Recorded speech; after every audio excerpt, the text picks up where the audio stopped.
You gotta admit that these days Peugeot makes pretty interesting looking cars. Now that 5008 there, I think that's a pretty people mover, and as an MPV it looks pretty darn nice. But you know what? In my hands I've got the car keys for the latest addition to the Peugeot line, and I think it's quite the looker. Check this out, the Peugeot 208.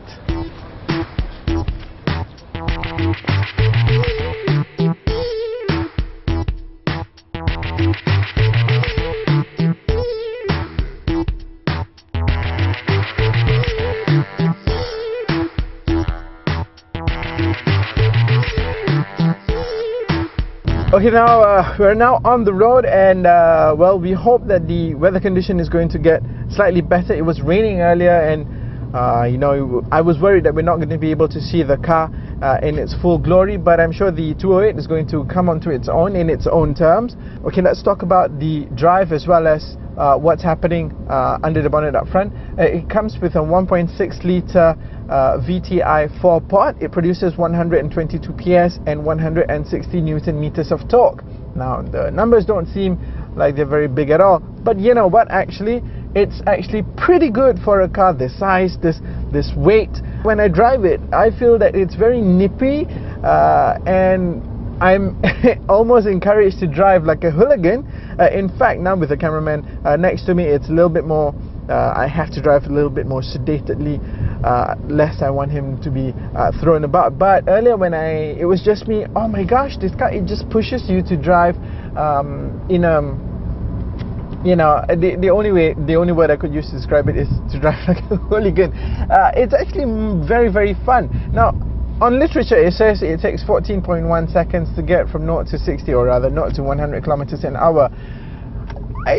Yeah, you know, whilst that may be true, because the speedometer is telling me that the numbers are actually crawling up very, very slowly, but in fact it doesn't feel it. It feels very nippy, it feels very zippy. The drive and the steering feels great at low speeds in the city, when you're tackling the twisties. Maybe not so much when you're up to higher speeds. You do feel that the car is being thrown about a little bit, but then the combination of the McPherson's and the various suspension setup actually makes this car much more chuckable than what you would actually thought a warm hatch would do. Now, I call this a warm hatch because at the end of the day, this is not the blown version, which is the GTI 208 that hopefully Nassim will be bringing in the near future. That one, I mean, you know, small little package like this with 197 brake horsepower, it's a definite recipe for very, very fun times. But having said that, this car, you still get pretty good buckets of laughter, and the suspension's really good. The steering feels nice to behold. It's actually, I think that the steering is actually slightly smaller. It does add to the sportiness of the entire feel of the package. Now the seats, they hug you well. You've got bolsters on the side here as well as under your by your thighs, and they actually hold you in place pretty good. And the general feel of drive this car offers you is one of, let's carve a smile on the driver's face all the time, all day.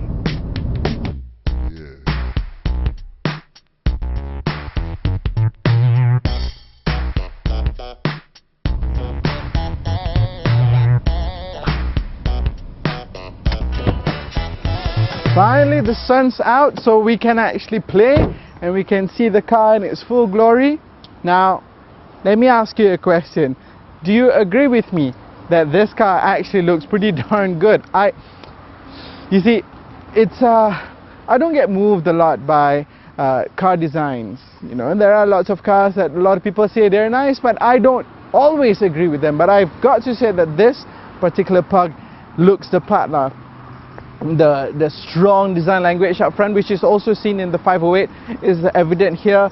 The large gaping mouth, or grille as we should call it, really adds presence. Of course, the headlamps, the large headlamps with this little brow, which is the LED lights, also again adds the visual oomph to the front side of the car, and this protruding lip down there, it just makes the car look that much more garang.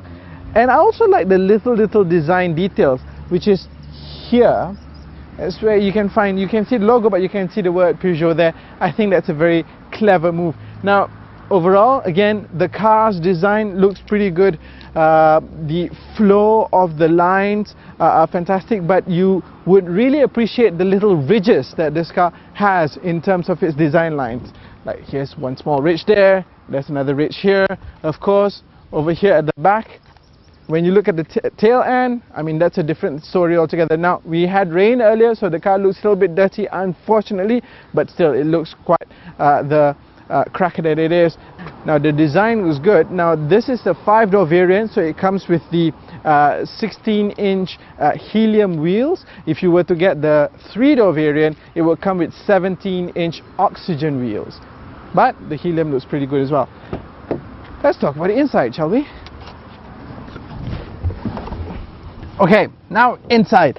Whilst the car may look small on the outside, but I tell you, it's big on the inside. Now, the front seat here, we've spoken about the seats, and they look good, and they hug you nicely as well. But you've got to see this. You see, I'm 5'11", and the two front seats are configured to accommodate my height very comfortably up front, and yet at the same time, I still got a pretty decent amount of space back here, and also in terms of the headroom. The material on the seat is okay lah. It's fabric, it's not leather. The design itself, it's got this funky design that whilst it may look pleasing to the eye, I can imagine it trapping dust, number one, and number two, I would also imagine that it would be snagging on, say, your rivets or the buttons on your jeans. So if it was me, I would prefer perhaps a simpler design, but nonetheless, it doesn't take away from the fact that it looks pretty good. Now, the cabin layout has got to be one of the best features of this Pug. It looks fantastic with the HD touchscreen. It's not an iPad, so whilst the interface looks good, please do not expect the interactiveness of the touchscreen to be as fluid and as responsive as your own mobile devices.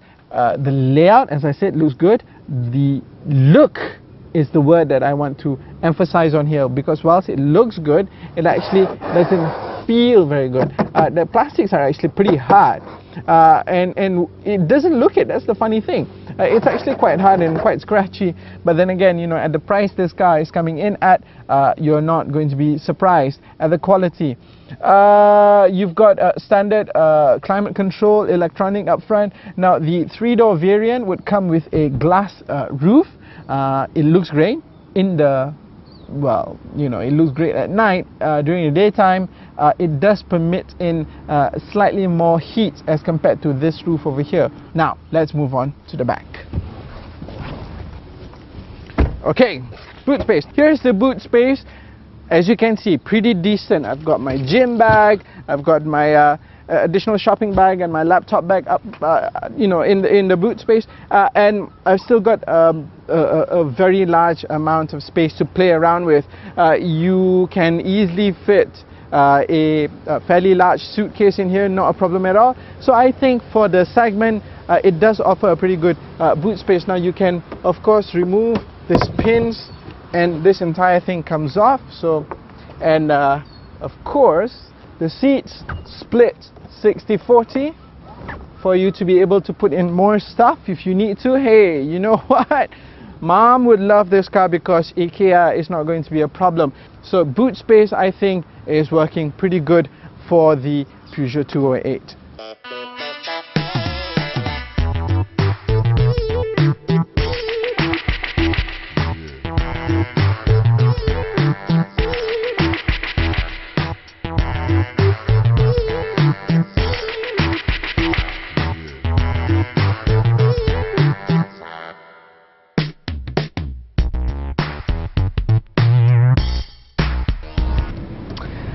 I love this car. It's fun. It just makes you want to have fun, and makes you want to be all oomphy and goofy, and it makes you want to drive like a lunatic, even though you're actually not, but it definitely feels like it. In my opinion, this car is a very neat, small package, perfect for the urbaners out there who likes to have a car with a dose of fun, a dose of style, a dose of practicality, and oozes character. And I, for one, cannot wait to spend my day out in the sun in the brand new Peugeot 208.